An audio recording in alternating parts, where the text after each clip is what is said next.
आज हिंदी के हमारे पहले कवि जो हैं सूरदास हैं। तो इसका संक्षिप्त परिचय इनका देखिए। जन्म होता है 1478 में। जन्म स्थान रुनकता है। कहीं कहीं पे दिल्ली के निकट सीही नामक गांव में भी माना जाता है इनका जन्म। और जन्मान अंधे अंधे थे पहले अंधे या नहीं थे, इसके बारे में मतभेद है। वल्लभाचार्य के शिष्य थे और पिता रामदास सारस्वत। और मृत्यु इनकी होती है 1583 में। श्री कृष्ण भक्ति शाखा के कवि हैं ये। और इनकी प्रमुख रचनाएं पूछी जाती हैं। शैली मुक्तक है और रचनाएं सूर सागर, साहित्य लहरी और सूर सूरावली। साहित्य में स्थान ये जरूर लिखिएगा, मेंशन करिएगा। श्री कृष्ण भक्त कवियों में सर्वोच्च स्थान तथा वात्सल रस, जो वात्सल रस के पुरोधा है। पुरोधा मतलब वात्सल रस की रचनाओं करने में सबसे ज्यादा अग्रणीय है। ठीक है, आगे देखिए हम इनकी शुरू करते हैं। ये आप देख लीजिएगा, इनके बारे में कोटेशन जरूर लिखिएगा। जो लास्ट जीवनी लिखिएगा तो इसमें लिखिएगा सूर सूर तुलसी शशि उडगन केशव दास अब के कवि उधोत सम जहां तहां कृत प्रकाश। ये जरूर डाल दीजिएगा, इससे इंप्रेशन बढ़ेगा। अब पद हम शुरू करते हैं। पहला पद उनका है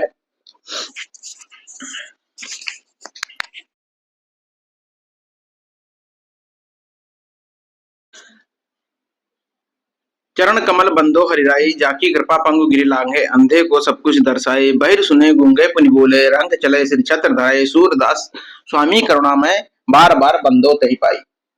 तो आप सबसे पहले इसमें लिखेंगे संदर्भ, बहुत अच्छी हेडिंग के साथ में। पहले चरण कमल, फिर डॉट डॉट डॉट तही पाई, यहाँ पे खत्म। अब लिखेंगे संदर्भ। संदर्भ में लिखेंगे प्रस्तुत पद। पद है तो पद ही लिखेंगे। पद हमारी पाठ्य पुस्तक हिंदी के काव्यखंड से सूरदास जी द्वारा, या फिर लिख दीजिए महाकवि सूरदास जी द्वारा रचित पद नामक शीर्षक से अवतरित है। या फिर इसमें लिखिएगा प्रस्तुत पंक्तियां हमारी पाठ्य पुस्तक हिंदी के काव्यखंड से पद नामक शीर्षक से अवतरित हैं, जिसके रचयिता सूरदास जी हैं। यहाँ पे हो गया। अब इसमें लिखेंगे प्रसंग। दूसरी हेडिंग पड़ेगी प्रसंग की।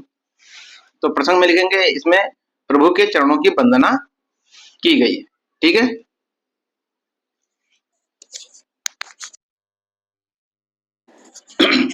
चरण कमल बंदो है। अब इसकी व्याख्या लिखेंगे मैं उस भगवान के कमलवत चरणों की वंदना करता हूँ जिस जाकी कृपा पंगु गिरि लांघ है, जिसकी कृपा से पंगु मीन्स पंगु का मतलब होगा लंगड़ा व्यक्ति भी पहाड़ों को लांघ जाता है।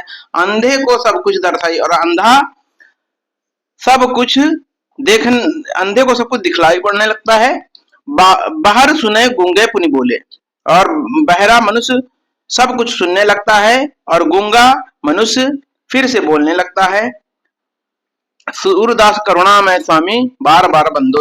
यहाँ देखिए रंग चले सिर छत्र है, और जो गरीब महा से महा दरिद्र होता, भिखारी होता है, वह भी अपने सिर पर राजाओं की तरह राज छत्र धारण कर लेता है।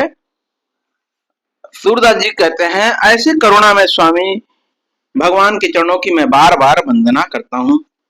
अब यहाँ पर एक चीज और लिखना न भूलिएगा, वो जरूर लिख दीजिएगा। इसमें लिखिएगा काव्यगत सौंदर्य। काव्यगत सौंदर्य में कुछ पंक्तियां लिख दीजिएगा, जिससे कि इसकी ये प्रभावशाली हो जाता है ना। जैसे इसमें लिख दीजिए चरण कमल बंदो में रूपक अलंकार है ना। इसमें दास से भावना की व्यक्त की गई, बहुत एक दो लाइन अपनी तरफ से। अब दूसरा देखिए अभिगत गत का चुका हद ना आवे, दूसरा है हमारा जो गूंगे मोटे मीठे फल को अंतर रसी भावे। फिर वही आपका संदर्भ वही रहेगा, लेकिन प्रसंग बदल जाएगा। इसमें प्रसंग में लिखेंगे इसमें निर्गुण भक्ति को कठिन कठिन बताया गया। निर्गुण मतलब होता है जो आप देखे होंगे भगवान को मानते हैं, दो तरीके से भगवान को माना जाता है। एक सगुण मतलब जो दिखाई पड़ता है, एक होता है निर्गुण, जिसे वो कहते हैं भगवान का कोई आकार नहीं है, कोई निराकार है। तो उसी में ही सूरदास जी कहते हैं अभिगत गत कुछ कहत ना आवे, कि निराकार ब्रह्म की सत्ता के बारे में कुछ भी नहीं कहा जा सकता है। क्यों नहीं कहा जा सकता? कहते हैं जो गूंगे मीठे फल को, जैसे कि गूंगा जो होता है मीठे फल को क्या करता है, मीठे फल का खा तो लेता है लेकिन उसके स्वाद का बखान, मीठे फल को अंतर रस ही भावे। मीठे फल को खा तो लेता है लेकिन उसके उसका बखान नहीं कर पाता कि कितना मीठा है, कितना उसका स्वाद है। परम स्वाद सबहि सु निरंतर अमित तो सुख जावे। जिस प्रकार निराकार ब्रह्म के स्वरूप को वाणी से व्यक्त करना कठिन है, वही वह बाह्य इंद्रियों की पहुंच से बाहर है। उसे ना देखा जा सकता है, ना सुना जा सकता है और ना स्पर्श किया जाता है। उसकी अनुभूति केवल उसी को होती है जो उसे पा चुका हो। मन वाणी के अगम अगोचर जो जानो सो पावे, जो मतलब उसको जानता है, मन वाणी से इनसे सबसे अलग होता है, जो इसको जान पाता है वही उसका आनंद ले पाता है। निराकार ब्रह्म का ना तो कोई रूप है, रूप रेख गुण जात जुगत बिनु, निर्लंब कित धावे, सब विधि अगम विचार ही ताते सूर सगुन पद गावे। सूरदास जी कहते हैं कि निर्गर ब्रह्म निराकार जो ब्रह्म है उसका ना कोई रूप है, ना कोई निश्चित विशेषता है, ना कोई जाति है, ना उसका कोई प्राप्त करने का उपाय है। ऐसी स्थिति में उसे प्राप्त करने के लिए बिना किसी आधार के कहां तक दौड़ा जाए। इसीलिए निराकार ब्रह्म को सब तरह से अगम्य मानकर, मतलब जहां तक ना पहुंचा जाए वहां तक मानकर सूरदास जी सगुण रूप की लीलाओं को अपने पद में गाया है। अब आते हैं हम तीसरे में। तीसरा हमारा है जो कि पूछा जाने का बहुत ज्यादा इसमें चांसेस होता है। क्या है? किलकत कान घुटरन आवत। यहाँ पर श्री कृष्ण, अब यहाँ इसमें संदर्भ वही रहेगा, प्रसंग में लिखेंगे भगवान श्री कृष्ण की बाल लीलाओं का वर्णन किया गया है, प्रसंग में लिखेंगे। किलकत कान घुटरन आवत, कहते हैं श्री कृष्ण जो है किलकत कान घुटरन आवत, मणिमय कनक नंद के आंगन बिंब पकड़े धावत। बालक श्री कृष्ण स्वर्ण रचित तथा मणियों से जड़े नंद जी के आंगन में घुटनों के बल चल रहे हैं तथा आंगन और मणियों पर पड़ रहे हुए उनके प्रतिमा को पकड़ने के लिए दौड़ते हैं। कबहू निरखे हरि आपहु छाव को करी सो पकड़न चाहत, किलकहीं रसत हसत रजत द्वैदतियां, पुनि पुनि तही अवगाहत। कहते हैं कि कभी भी अपनी परछाई को, जो मड़ियों में उनकी परछाई पड़ रही है, उसको हाथ से पकड़ने की चेष्टा कर रहे हैं। कभी किलकारी मारते हैं और हंसते हैं, जिसके कारण उनके मुख खुल जाता है और उसके उनके मुख के जो दो दांत हैं, जो छोटा बच्चा होता है देखिए सबसे पहले उसके दो दांत निकलते हैं ना, वैसे उनके दो दांत हैं, अत्यंत शोभा दे रहे हैं। कनक भूमि पर कर पग छाया, यह उपमा एक राजति, करी करी करी करी प्रतिपद प्रतिमिनि वसुधा, कमल बैठी साजति। उनके मुख के दो दांत अत्यंत शोभामान हो रहे हैं, जो परछाई में हुई हंसती हुई उनकी मुद्रा में दिखलाई पड़ते हैं। वे बार बार उसे पकड़ने की चेष्टा करते हैं। आंगन की स्वर्ण भूमि और मणियों पर बालक कृष्ण के कमलवत हाथ और पैरों की छाया पड़ती है, जिसको देखकर ऐसा प्रतीत होता है मानो प्रत्येक मणि में उनको बैठने के लिए पृथ्वी ने कमल का आसन बैठा दिया है। बाल दशा सुख निरख जसोदा, पुनि पुनि नंद बुलावत। श्री कृष्ण की इन बाल लीलाओं को देखकर यशोदा जी बहुत प्रसन्न हो रही हैं और बार बार नंद बाबा को बुलाती हैं। आंचल तले ढाके सूर्य के प्रभु को दूध पिया, और कहते हैं कि और अपने आंचल तले बालक श्री कृष्ण को ढाक कर दूध पिलाती हैं। ये आपका तीसरा कंप्लीट है। आगे देखिए नेक्स्ट क्या है।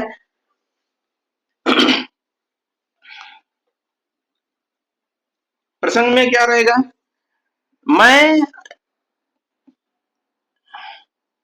मैं अपनी सब गाय चरई हूँ, प्रात हो तो बल के संग जई हो, तोरे कहे ना रही हो, ग्वाल बाल गैयन के भीतर ने, निकाहू डर नहीं लागत, आज ना सोहे नंद दुहाई, रैनी रहोगे जागत, और ग्वाल सब गाय चराए हैं, मैं घर बैठो और रही हूँ, सूर श्याम तुम सोई रहो, अब प्रात जान मैं देहूं। अब यहाँ पर श्री कृष्ण अपने साथियों, प्रसंग में लिखेंगे संदर्भ वही रहेगा, प्रसंग में लिखेंगे श्री कृष्ण अपने साथियों के साथ वन में गाय चराने के लिए हट कर रहे हैं, जिद कर रहे हैं। श्री कृष्ण अब व्याख्या में लिखेंगे, श्री कृष्ण जी कह रहे हैं कि यशोदा माता से कहते हैं श्री कृष्ण, हे माता, मैं अपनी सारी गाय चराने के लिए जाऊंगा, मैं अपनी सारी गायों को चराने के लिए वन जाऊंगा, प्रातः होते ही मैं बलराम के साथ वन में जाऊंगा, तोरे कहे न रही हूं, और तुम्हारे कहने पर भी मैं घर में नहीं रुकूंगा, आज न सोवे नंद दुहाई, रह नहीं रहूंगे जागत, कह रहा मुझे जो है, मुझे थोड़ा सा भी ग्वाल बाल गैयन के भीतर नेकहूं डर नहीं लगता। मुझे ग्वाल बाल, जो ग्वाल बाला है और गैया है, बछड़े हैं, इनके बीच में मुझे जरा सा भी डर नहीं लगता है। आज न सोऊं नंद दुहाई, रह नहीं रहूंगे जागत, कह मैं आज नंद बाबा की सौगंध खाकर कहता हूँ कि मैं रात भर नहीं सोऊंगा और जागता ही रहूंगा, ताकि सुबह ग्वालों के साथ गाय चराने के लिए जा सकूं। और ग्वाल सब गई चराई हैं, मैं घर बैठे हो रही हूँ, और सब ग्वाल वाले जो है गाय चराने चले जाएंगे और मैं घर पे ही बैठा रहूं। सूर श्याम तुम सोई रहो, अब जान प्रात जान मैं देहूं। सूरदास जी कहते हैं कि माता यशोदा कह रही हैं श्री कृष्ण जी से कि उनको आश्वासन दे रही हैं, कह रही हे पुत्र अब तुम सो जाओ, सुबह होने पर मैं तुम्हें गाय चराने के लिए अवश्य भेज दूंगी।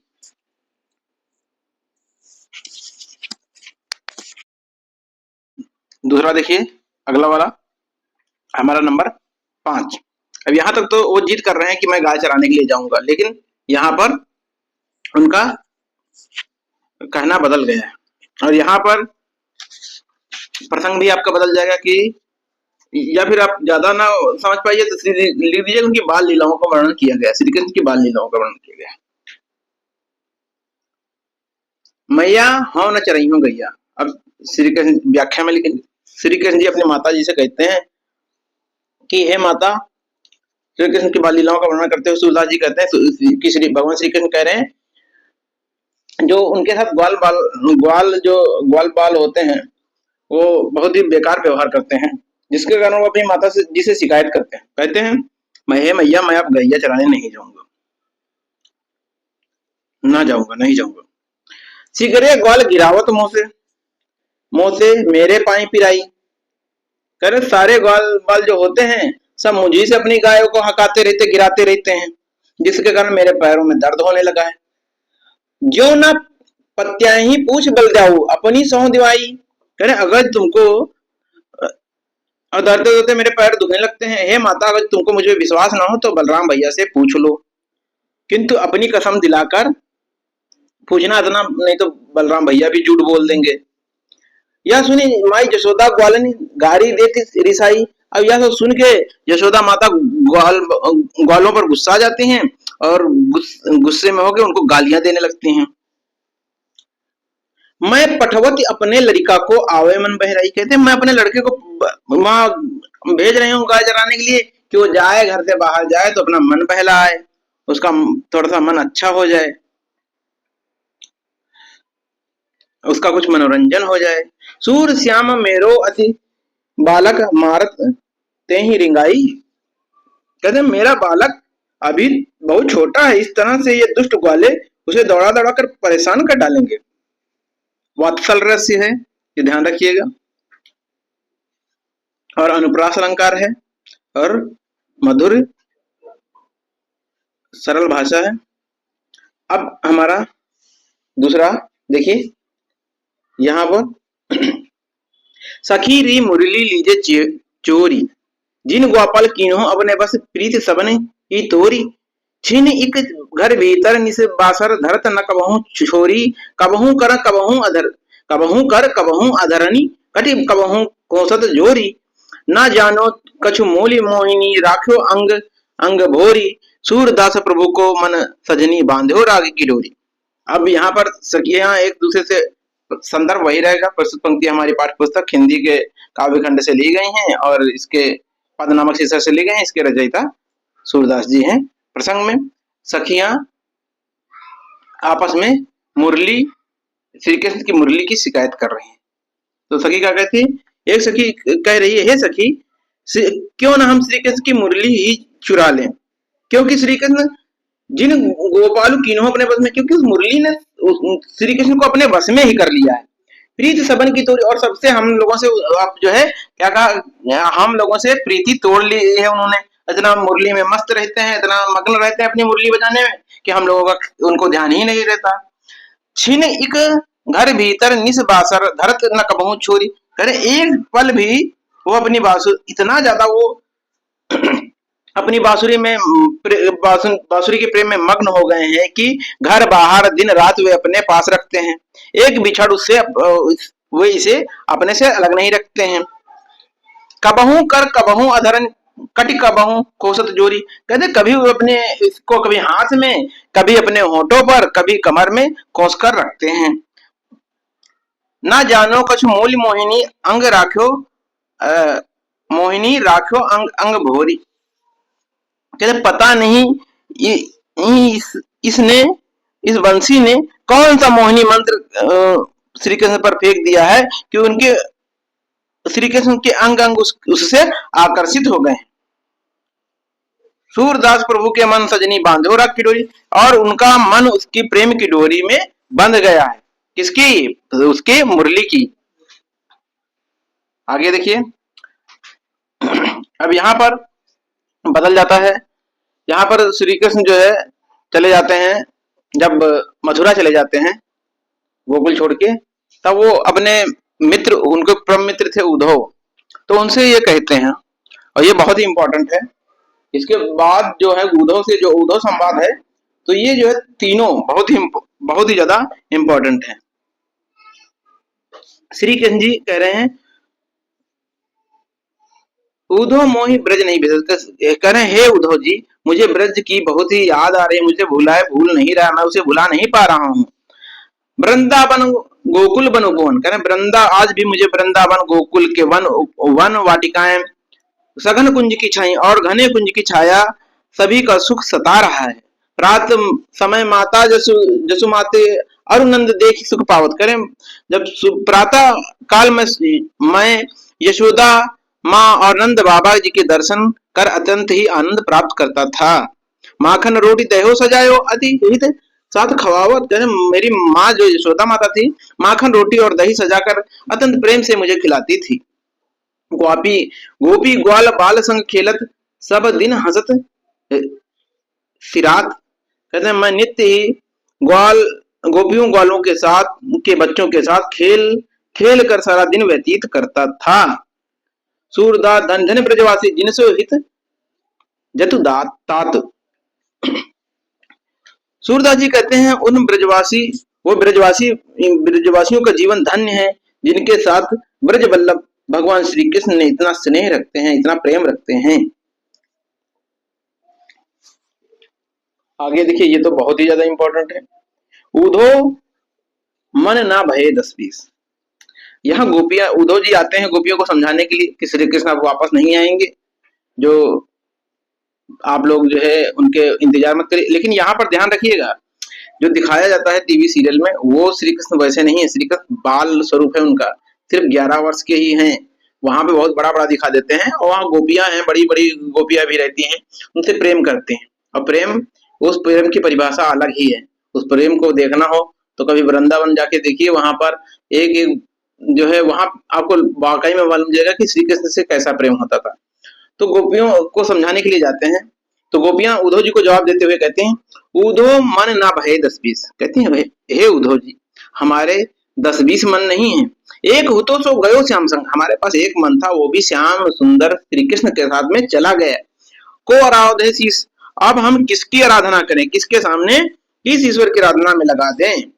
उनमें से एक को तो मतलब वो चले ही गए, और अब किसके सामने लगा दें। इंद्री शीतल भाई केशव में, करें हमारी इंद्रियां जो है सारी शिथिल पड़ गई हैं, कमजोर पड़ गई हैं। ज्यों देह बिन शीस, जैसे कि जो शरीर होता है उसके बिना, सर के बिना शरीर, आशा लगी रहित तन तो श्वासा ज्यों ही कोट पर, करें हम इसी आशा में, हमारी श्री कृष्ण के आगमन की आशा में हमारे शरीर में श्वास अटकी हुई है, और इस तरह इस हालत में करोड़ों वर्ष तक हम जीवित रह सकेंगी। तुम तो सका श्याम सुंदर के सकल जो की करें कि तुम तो श्री कृष्ण के परम मित्र हो, और सब योग के ज्ञाता हो, सारे योगों के अधिष्ठा हो, ज्ञाता हो। सूर हमरो नंद नंदन बिनो और न कोई जगदीश, कहते हैं हाँ, तुम इतना जान लो कि हमें श्री नंद नंदन श्री कृष्ण के सिवाय और कोई दूसरा ईश्वर नहीं है। अब आगे देखिए 9वां नंबर, उद्धव जो तुम जाओ तुम ही हम जाने। अब गोपियां उद्धव जी के ऊपर गुस्सा आ जाते हैं और उनके उद्धव, यहाँ प्रसंग में लिखिएगा गोपियां और उद्धव के बीच में वार्ता का वर्णन किया गया है। वार्ता मतलब बातचीत का वर्णन किया गया है। उद्धव जाओ, तुम ही हम जाने गए। गोपियां कह रही हे उद्धव अब तुम जाओ यहाँ से, हम तुमको जान गए। श्याम तुम ही हम को नहीं पठे हो, तुम हो बीच बुलाने कर। श्याम सुंदर श्री कृष्ण भगवान ने तुमको कदापि यहाँ नहीं भेजा, तुम रास्ता भूल गए हो, भुला के यहाँ पहुंच गए हो, हेरा गए हो, तुम भूल गए हो। ब्रज नारी ने तो योग कहा तो हाँ बात कहो, कहा तो न लजाने, कहते ब्रज की नारियों से तुम योग की बात करो, तुमको इतना कहते हुए जरा भी लाज लज्जा नहीं आई, तुमको शर्म नहीं आई? ऐसा कहते हुए बड़े लोग ना विवेक तुम्हारो, ऐसे भय अयाने। कहते आप सयाने तो जरूर हो लेकिन विवेक से शून्य हो, तभी अविवेक पूर्व बातें कर रहे हो। आप जो भी कुछ कहा हम लोगों से जरूर रहे हो, उनसे हमने सह लिया, हमसे कही ले हम सहयोग के जियो गुनी लेहू सयाने। कहने तुम हमसे तुमने जो कुछ कह दिया और इसको हम जो है सह गए, लेकिन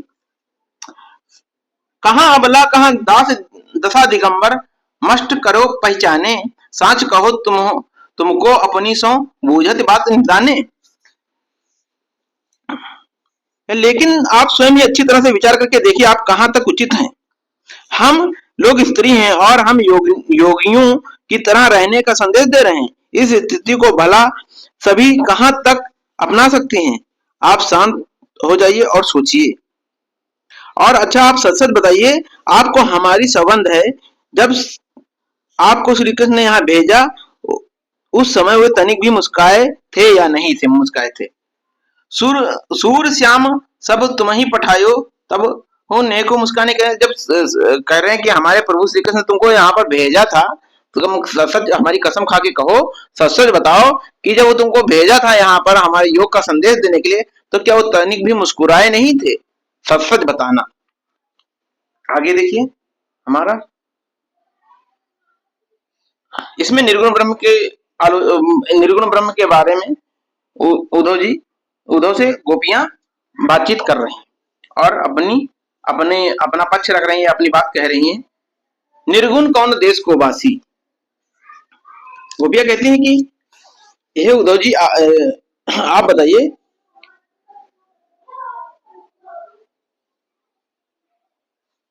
मधुकर कहो समझाए सोमदेह, बूझत ना साच ना हासी, कौ है जनक कौन है जननी, कौर नारी को दासी। हे उद्धव जी मैं आपको सौगंध देकर कहती हूँ, हंसी नहीं करती हूँ। आप यह समझा कर बतला दीजिए कि निर्गुण ब्रह्म, जिस निर्गुण ब्रह्म की चर्चा कर रहे हैं वह किस देश के रहने वाले हैं। कौ है जनक कौन है जननी, कहे कौन उनका जनक है, कौन उनका माता पिता है, कौन नारी को दासी, और उनकी कौन सी नारी है, नारी मतलब कौन सी पत्नी है और कौन उनकी दासी है। कैसो वर्ण वेश है, कैसो कहीं रस के में अभिलाषी, कहने उनका रंग कैसा है, वे किस प्रकार के आनंद की अभिलाषा करते हैं। पाओगे पुण्य क्यों अपनो, जो रे करोगे गांसी, सुनत मौन रहो बावरो, सूर सवय मत नासी। हे उद्धव जी यदि आप इसे बताने में किसी प्रकार का कपट नहीं करेंगे तो निश्चय ही अगर जो आप कपट करेंगे अगर ये सब बताने में आप कपट करेंगे, छल कपट करेंगे, तो निश्चय ही आप इसका बुरा परिणाम आपको मिलेगा, भोगेंगे। गोपियों की इस तरह के प्रश्नों को सुनकर उद्धव जी बावले से खड़े होकर चुपचाप हो गए, मानो उनका सारा विवेक सारी बुद्धि नष्ट हो गई। अब यहाँ पर और अच्छा है, ये इसमें यशोदा जी का हृदय व्यथित होता है और श्री कृष्ण देवकी के पास मथुरा चले गए हैं और यशोदा ने उद्धव के द्वारा देवकी के लिए संदेश भेजा है।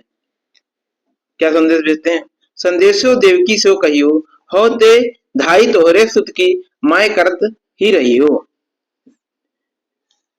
श्री कृष्ण जी देवकी के गर्भ से उत्पन्न हुए थे, परंतु उनका लालन पालन यशोदा जी द्वारा हुआ था। श्री कृष्ण के मथुरा चले जाने पर यशोदा जी अत्यधिक दुखी हैं।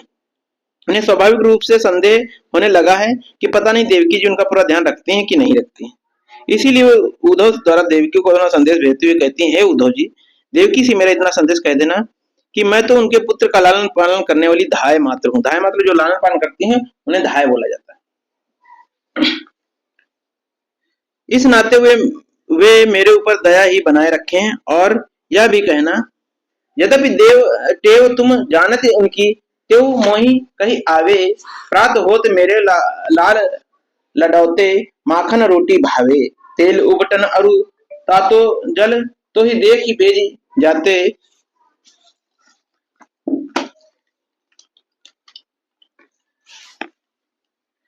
कहते हैं कि देवकी से कह रहे हैं कि इस नाते मेरे ऊपर दया बनाए रखिए और मैं ये कहना चाहता हूँ कि वैसे तो देवकी श्री कृष्ण की आदतों को जानती होंगी, तब भी उनके विषय में कुछ बतला देना चाहती हूँ। प्रातः उठते ही प्यारे श्री कृष्ण को मक्खन रोटी परम बहुत ही अच्छी लगती है। श्री कृष्ण के बचपन की चपलता के बारे में बताते हुए यशोदा जी कहते हैं कि स्नान करते समय उबटन तेल और गर्म जल को देखकर श्री कृष्ण तत्काल भाग जाते थे। जो जो मांगत सोई सोई देती, क्रम क्रम करी तो नहाते। अरे जो जो वो मांगते जाते थे वो मैं देती जाती थी, और जिस जिस वक्त की मांग करते थे वो देती जाते और धीरे धीरे वो स्नान करते थे। सूर पथि सुनी मोहि रैनी दिन, बढ़ो रात पुरुषोष, मेरो अलक लड़तो मोहन, रहो करत संकोच। कहते हैं कि सूरदास जी कहते हैं कि माता यशोदा उद्धव से कहते हैं कि आप मुझे दिन रात बस इसी बात की सोच रहती है कि मेरा अत्यंत सुंदर दुलारा श्री कृष्ण उनके यहाँ भोजन करने में कहीं संकोच तो नहीं करता है। तो यशोदा जी देवकी से कह रही हैं उनके लिए विशेष ध्यान रखें, उनके जो जो जैसे जैसे वो यहाँ करते थे वैसे वैसे मैं बतला रही हूँ, कोशिश कर रही हूँ आपको बताने की, बाकी उसी तरह आप उनका ध्यान रखें। किनका? भगवान श्री कृष्ण का। ये आपका पूरा होता है। ठीक है।